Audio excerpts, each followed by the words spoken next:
Bom dia, amores. Olha só, vou tentar colocar para vocês um conteúdo que hoje a gente vai estar estudando um conteúdo novo, conforme eu faço em sala. Eu preparei esse resumo, que depois eu vou estar postando foto para vocês. Vou explicar esse resumo nesse vídeo e depois eu vou passar atividades para vocês botarem em prática o que nós estudamos, tá? Vai ser conforme fica a nossa aula em sala de aula mesmo, na escola, tá? Na sala física, vamos dizer assim. Eu vou fazer do mesmo jeito. Então, nós vamos, para quem teve química no 9º ano, nós vamos relembrar alguns conceitos que quem estudou comigo no ano passado entendeu bem rápido, bem fácil, né? Mas às vezes quem tem um pouco mais de dificuldade em exatas demora um pouquinho mais, mas a gente vai conseguir sanar todas as dúvidas. Então vamos lá. A primeira coisa que a gente precisa entender é a diferença entre substância simples e substância composta. Alguns livros vão definir essas duas substâncias de uma maneira que às vezes eu acho que confunde um pouco, mas vamos lá. Olha só, na substância simples, eu costumo dizer que vai ser toda substância que tem apenas uma letra maiúscula. Porque se eu tenho uma letra maiúscula apenas na minha fórmula, é porque eu tenho uma molécula do mesmo elemento químico. Porque cada elemento químico, ele é representado por letras, né? A gente tem o elemento químico e tem o símbolo químico de cada elemento, que a gente vai representar com letras, abreviando esse nome. Por exemplo, o oxigênio. O símbolo químico do oxigênio é o O. Então, se eu tenho apenas O, o O maiúsculo, porque todo símbolo químico, ele ou vai ter apenas, se ele tiver apenas uma letra, ele só vai ter uma letra maiúscula. Se esse símbolo químico, ele tem duas letras, a primeira é maiúscula e a segunda é minúscula. Tentem, eu esqueci a palavra ao certo, mas se acostumem a escrever esses símbolos com letra maiúscula, porque na hora que a gente for estudar substância simples e composta, vai ser mais fácil de eu identificar essas substâncias.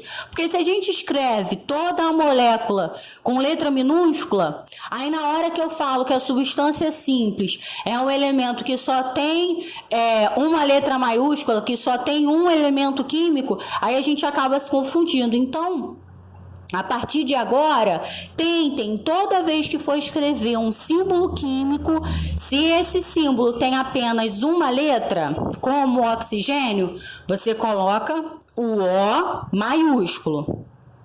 Se esse símbolo apresenta duas letras, conforme o cloro, o hélio, o cloro, por exemplo, é Cl. Então, o C coloca com letra maiúscula e o L coloca com letra minúscula. A primeira letra grava que o elemento químico, ele é importante, é como se ele fosse uma pessoa, é um nome próprio, é o nome dele. Então, o nome próprio a gente tem que usar sempre com letra maiúscula. E aí, a substância simples, a gente pode entender dessa maneira. Toda vez que eu tenho uma letra maiúscula, eu tenho um elemento químico só. Então, se eu tenho um elemento químico, eu tenho uma substância simples. Se eu tenho alguma substância que vai apresentar mais do que uma letra maiúscula, é sinal que eu estou tendo naquela substância mais elementos químicos. Eu tenho 2 ou mais elementos químicos. Então, ele é uma substância composta. Vamos aos exemplos. Eu tenho O3. O 3 ali, ele não está dizendo que eu tenho outro elemento químico. Ele está dizendo que eu tenho 3 átomos de oxigênio. Então, nessa substância, eu só tenho oxigênio. Se eu só tenho um elemento químico, essa substância é uma substância simples. Já aqui, ó, CO2. O 2 está dizendo que eu tenho 2 átomos de oxigênio, O2. Mas ele também diz que eu tenho um C, que é carbono. Então, nessa substância, nessa molécula, eu vou ter carbono e oxigênio. Eu tenho 2 letras maiúsculas, eu tenho 2 elementos químicos diferentes. Então, se eu tenho 2 elementos químicos, eu tenho uma substância composta. O HE, por exemplo, que é o gás hélio, eu só tenho gás hélio. Então, eu só tenho um elemento químico. Eu tenho uma substância simples. No HCl, o ácido clorídrico, eu tenho H e tenho Cl. O H é hidrogênio, o Cl é o cloro. Então, eu tenho 2 elementos químicos diferentes. Então, eu vou ter uma substância composta. Se vocês olharem conforme está escrito o HCl, o ácido clorídrico, eu tenho 2 letras maiúsculas. Então, eu tenho uma substância composta. Tá? Se ficar mais fácil, grava desse jeito. Toda vez que eu tenho uma letra maiúscula, eu tenho uma substância simples. Não importa a quantidade de elementos que eu tenha. Eu posso ter 5.000 átomos de hidrogênio, mas eu só tenho hidrogênio ali. Então, eu só tenho uma substância naquela molécula, eu tenho uma substância simples. Se eu tenho 2 ou mais elementos em uma substância, como por exemplo em uma molécula, como o H2SO4, o H2SO4, vou colocar aqui para vocês conseguirem visualizar, eu tenho hidrogênio, eu tenho o S, que é o enxofre, e tenho o oxigênio. Aqui não importa a quantidade deles, a gente, por enquanto, não quer saber quantos átomos eu tenho de cada um. Eu só quero saber se eu tenho uma substância simples ou composta, se eu tenho um único elemento químico ou se eu tenho mais elementos químicos.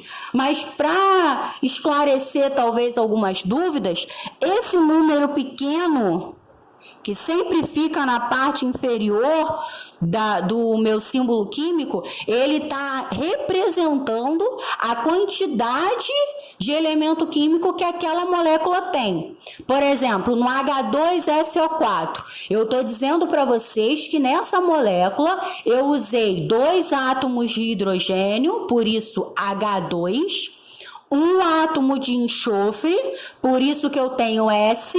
O S não tem número nenhum, então é como se estivesse representando um 1. Então, eu tenho um átomo de enxofre e eu tenho 4 átomos de oxigênio, O4. Tá? Isso lá na frente a gente vai usar esses valores. Por enquanto a gente só precisa entender esse conceito de um elemento químico ou mais elementos químicos.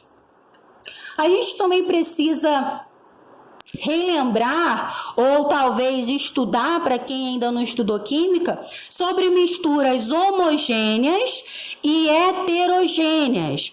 Mistura homogênea vai ser toda vez que eu misturar 2 ou mais compostos, ou até mesmo só a água, e eu apresentar apenas uma fase. Vamos usar um exemplo para ficar mais fácil o entendimento. Olha só, eu tenho um copo, vamos imaginar um copo de vidro que a gente consegue identificar o que tem dentro. Dentro desse copo de vidro, eu coloquei água, adicionei sal e mexi. Agitei essa solução. Quando eu terminei a agitação, se você olhar para o copo, vocês vão perceber que vocês só vão saber que tem sal ali dentro do copo se eu falar. Se eu não falar para vocês que eu coloquei no copo água e sal, vocês não vão conseguir identificar. Por quê? Porque essa solução é uma mistura homogênea. Eu não tenho fases, eu não consigo identificar o que tá nesse copo. Por exemplo, se eu colocasse no copo água, sal e açúcar, eu não conseguiria identificar que tem sal e açúcar dentro do copo. Eu só consigo dizer para vocês que apresenta esses componentes. Vocês só vão saber se eu falar. Porque se eu misturar água, sal e açúcar, ela vai se dissolver, ela vai misturar na água. Então, quando vocês olharem o copo, vocês vão ver apenas uma fase. E aí, toda vez que eu tiver uma mistura homogênea, eu vou ter apenas uma fase. Quando eu olhar para aquela mistura, eu não consigo identificar os componentes daquela fase. Nós vamos estudar logo em seguida o que é sistema, componente, fases. Aí talvez fique um pouco mais fácil para vocês. Já as misturas heterogêneas acontece ao contrário. Eu tenho, imaginem, um copo de vidro. Eu coloquei água nesse copo. Eu coloquei óleo nesse copo. Se eu misturar, eu posso misturar o que for, passar o dia inteiro misturando esse copo, agitando esse copo. Quando eu parar a agitação, eu vou perceber que eu consigo, a olho nu, ver o óleo e a água.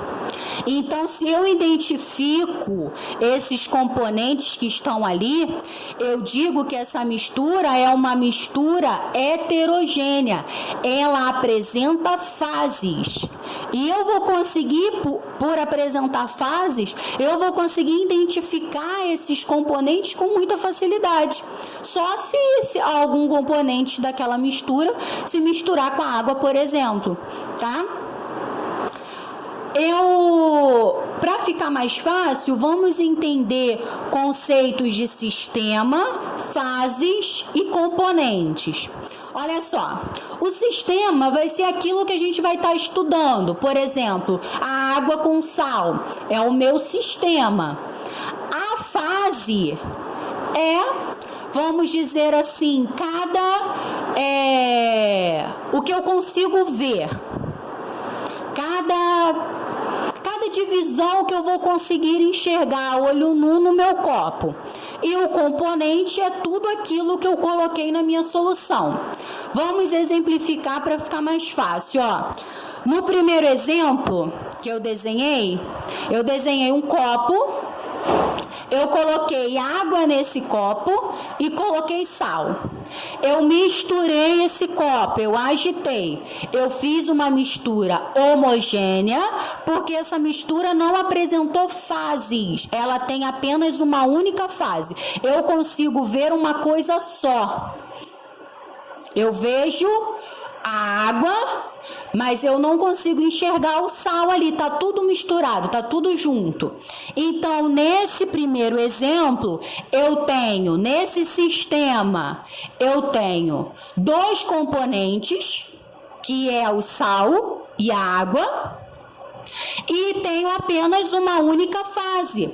Normalmente não, né? Isso vai acontecer sempre. As misturas homogêneas vão apresentar sempre uma única fase. Então, toda vez que vocês tiverem um exemplo, um exercício, que for uma mistura homogênea, vai ter uma fase só. Olha o segundo exemplo, Eu tenho água e óleo. Então, o meu segundo exemplo, eu tenho dois componentes também, mas eu apresento duas fases. Eu enxergo aonde está o óleo e eu enxergo aonde está a água. Então, o segundo exemplo, eu tenho uma mistura heterogênea, eu tenho dois componentes e eu vou ter duas fases nesse sistema. Já no terceiro exemplo, prestem bem atenção nesse exemplo aqui, porque ele é uma pegadinha, ó. No terceiro exemplo, no sistema eu tenho um copo com água e gelo. Então, nesse sistema, é claro que se eu deixar esse copo, esse sistema ali parado por muito tempo, o gelo vai derreter. Mas vamos imaginar, vamos estudar esse sistema assim que você coloca o gelo na água, tá? Quando o gelo ainda tá no estado sólido, quando ele ainda não se dissolveu, ainda não virou líquido. Nesse sistema eu tenho dois componentes, água e gelo. Mas, desculpa, vamos voltar. Nesse sistema eu tenho duas fases, a água e o gelo. Mas eu apresento um componente só, porque o gelo é feito de água e a água é água. Então, eu só tenho água dentro do copo. Eu tenho só uma substância, vamos dizer assim. Então, ó, voltando nesse último exemplo, eu tenho no copo água e gelo. Eu posso misturar o que for, que o gelo não vai se dissolver, né? Só quando ele derreter, mas a gente não está estudando ele depois que ele derreter, a gente está pensando nele assim que eu coloquei o gelo na água. Eu vou ter duas fases, uma mistura heterogênea, gelo e água, mas eu tenho apenas um componente, que é a água, porque o gelo é feito de água. Um outro exemplo que eu não coloquei aqui, ó. Se eu tenho gelo, água e sal, eu vou ter uma mistura heterogênea também. Mas eu vou apresentar também dois componentes. Porque o gelo e a água vai estar representando o mesmo componente, porque os dois é formado por água. Eles só estão em estado físicos diferentes. O gelo está em estado sólido e a água que está no meu copo está no estado líquido, tá? Mas eu não estou... quando a gente fala de componente, a gente não está falando em qual estado físico aquele componente está. A gente está dizendo quimicamente, na fórmula dele. A fórmula química é a mesma. A água sendo gelo ou a água estando líquida. É a água do mesmo jeito. Tá ok? Então, pensem no seguinte, vamos fazer um resumão. Substância simples vai ser toda vez que eu tenho uma única letra maiúscula, um único elemento químico na minha molécula, né? Na minha substância. Já as substâncias compostas, elas vão ser quando eu tenho dois elementos químicos ou mais. É sinal que eu tenho duas letras maiúsculas ou mais. Uma mistura homogênea é quando eu misturo dois componentes ou mais e que eles vão apresentar uma única fase. E a mistura heterogênea é quando eu apresento dois componentes ou mais e eles vão apresentar duas ou mais fases, tá? Lembrando que o componente é quem eu estou adicionando no meu sistema, quem eu estou colocando na solução.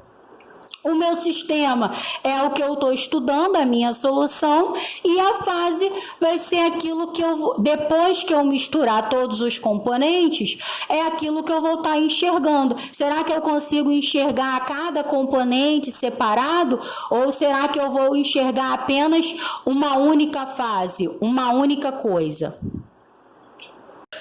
Na última aula, nós falamos sobre Mudanças de estado físico. Fusão, ebulição, solidificação, liquefação.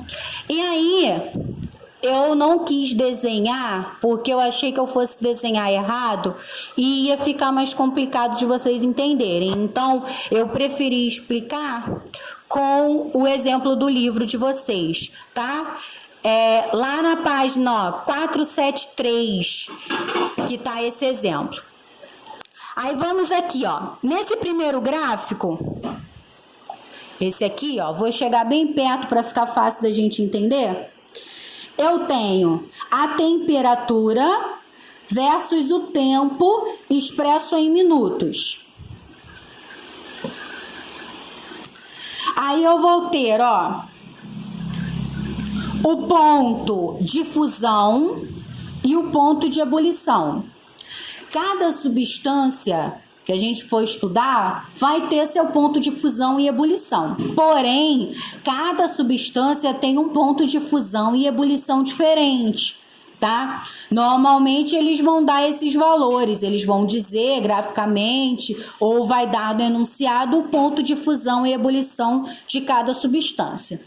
Essa substância aqui, ela tem o ponto de fusão 0 e o ponto de ebulição 100. Ele tá falando em graus Celsius, tá? Aqui no gráfico sempre vai vir a unidade de medida da temperatura e do tempo. Eu começo o gráfico aqui, ó. Abaixo do ponto de fusão, essa substância vai se encontrar no estado sólido, por isso esse S. Quando essa temperatura bate no ponto 0, quando ela está com a temperatura em 0 graus Celsius, essa substância está numa mistura entre sólido e líquido. Ela ainda está passando para o seu estado líquido. Ela não passou totalmente para o estado líquido. Então, por isso que aqui no gráfico, ela coloca S mais L. S de sólido e L de líquido. Tá bom? Como esse gráfico é um gráfico de mudança de estado físico de uma substância pura, essa mudança aqui, ó, ela vai estar sempre de forma constante. O tempo vai ficar constante. O tempo não, desculpa. A temperatura vai ficar constante para que ela passe totalmente para o estado líquido. Cada substância, vamos dizer assim, ela vai se comportar de uma maneira, tá? Se vocês repararem, não são todos os gráficos que no ponto de fusão e ebulição a temperatura fica constante. Tá ok? Mas na substância pura, toda substância pura vai se comportar dessa maneira. Então aí, ó, continuando no gráfico, eu tenho abaixo do ponto de fusão, essa substância se encontra no estado sólido. Isso vai sempre acontecer em qualquer substância, tá? Se eu estou falando de ponto de fusão, fusão nós estudamos na última aula na sala, que é quando eu passo do estado sólido para o líquido. É o nome do processo que a substância passa do estado sólido para o líquido. Então, abaixo do ponto de fusão, a substância tem que estar no estado sólido. Quando ela está passando por esse processo que a gente chama de fusão, ela vai estar nos dois estados físicos. Aí ela foi, a temperatura aumentou, ela já se encontra no estado líquido. A temperatura foi subindo, ó. Reparem no gráfico que a temperatura foi subindo. Ela bateu em 100 graus Celsius, que é o seu ponto de ebulição. Se a gente lembrar a última aula, ebulição é o nome do processo que uma substância passa do estado líquido para o gasoso. Então, o ponto de ebulição é não é a medida, é o valor em que aquela substância, é a temperatura, melhor dizendo, que aquela substância vai ter que atingir para ela passar para o estado gasoso. Eu acho que eu cheguei a comentar com vocês, dei um exemplo quando eu falei de ponto de fusão e ebulição, que eu acho que eu cheguei a falar sobre isso em sala, que, por exemplo, se eu digo para vocês, igual tá aqui no gráfico, ó, ele disse que o ponto de ebulição é 100 graus Celsius. Então, se eu falo para vocês que uma substância está a 98 graus Celsius e eu quero saber qual é o estado físico dessa substância, vocês vão saber que ela está no estado líquido, porque o ponto de ebulição é 100 graus Celsius. E se eu estou uma temperatura de 98 graus Celsius, ela ainda não atingiu o 100. Ela está quase virando vapor, está quase ficando no estado gasoso, mas ela ainda não virou. Então, ela vai estar no estado líquido.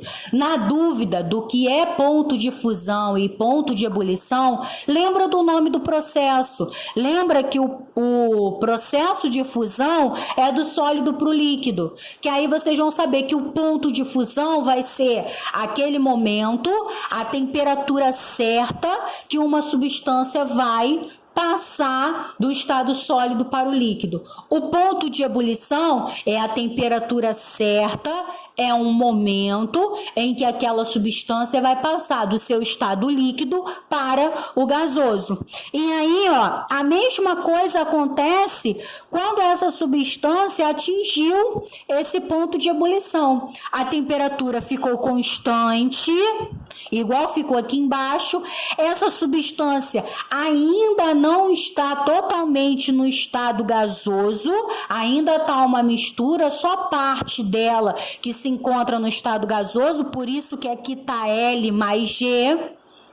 E depois que ela passa de 100 graus Celsius, que ela começa a ficar totalmente no estado gasoso. Os gráficos vão estar sempre representando dessa forma, tá? Só que aí, o que acontece? Olha aqui embaixo o gráfico de uma mistura. Eu tenho o ponto de fusão e o ponto de ebulição. Só que o processo, esse ponto, que eles vão chamar de intervalo de fusão e intervalo de ebulição, não vai permanecer constante a temperatura. Por isso que eles vão falar desse intervalo, porque conforme a temperatura vai subindo, ele continua mudando. No caso aqui, ó, no livro, ele não colocou, mas ó, abaixo do ponto de fusão, ele está no estado sólido. Beleza. Nesse intervalo de fusão, ele vai estar no estado sólido e líquido. Aí a temperatura subiu totalmente, passou do ponto de fusão, ele se encontrou no estado líquido. Aí bateu no ponto de ebulição, ele vai estar no estado líquido e gasoso.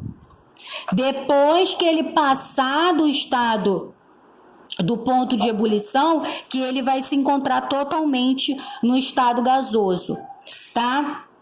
Eu vou passar alguns exercícios sobre isso, e aí se vocês tiverem dúvida, a gente marca um dia para tirar dúvida pelo Zap, no horário da aula mesmo.